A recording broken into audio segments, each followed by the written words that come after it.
नमस्कार। प्रादेशिक समाचार के साथ मैं रईन नौमी।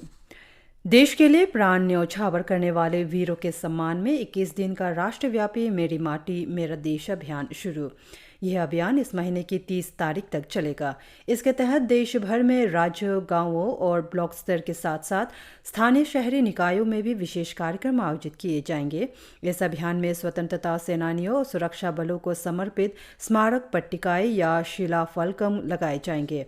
इसके साथ ही वीरों के सम्मान में पंच प्राण प्रतिज्ञा, वसुधा वंदन और वीरों का वंदन जैसे कार्यक्रम भी होंगे। देशभर सहित अरुणाचल प्रदेश में भी आज मेरी माटी मेरा देश कार्यक्रम को जश्न मनाया गया। अपर सियांग जिला प्रशासन ने इस अवसर को यिंगक्योंग में मिट्टी को नमन वीरों का वंदन थीम के साथ मनाया।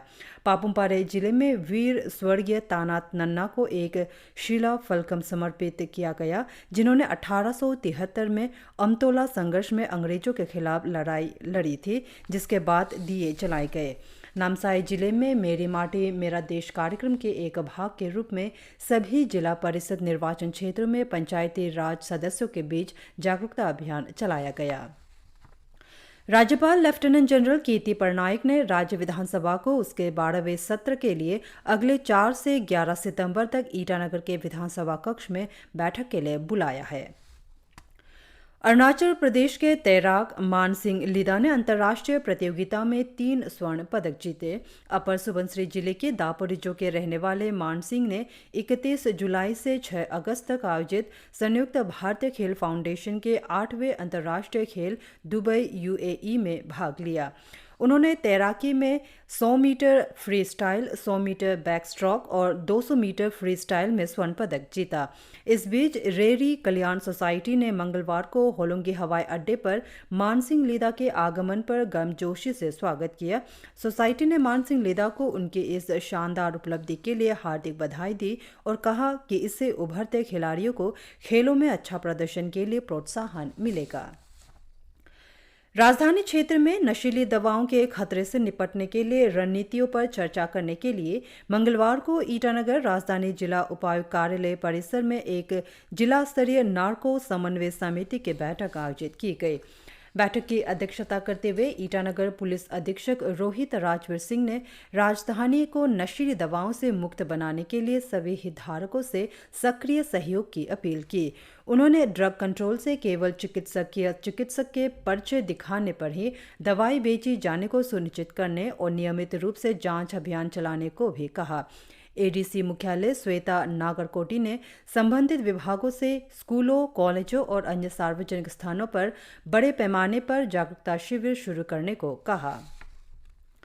अरुणाचल राज्य ग्रामीण आजीविका मिशन ARSRLM और याचुली ब्लॉक मिशन प्रबंधन इकाई द्वारा मंगलवार को लोअर सुबनसिरी जिले के पंजीकृत स्वयं सहायता समूहों के लिए एक क्रेडिट शिविर सह ऋण वितरित कार्यक्रम आयोजित किया गया।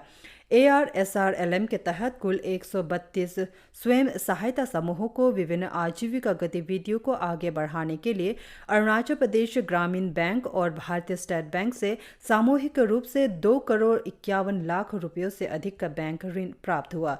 वितरित ऋण बैंकर्स चेक के रूप में SHG के प्रतिनिधियों को सौंप दिए गए। अरुणाचल राज्य ग्रामीण आजीविका मिशन के तहत तिरप जिले के देओमाली सब डिवीजन में 29 गांवों की महिला सदस्यों वाले 97 स्वयं सहायता समूहों का गठन किया गया।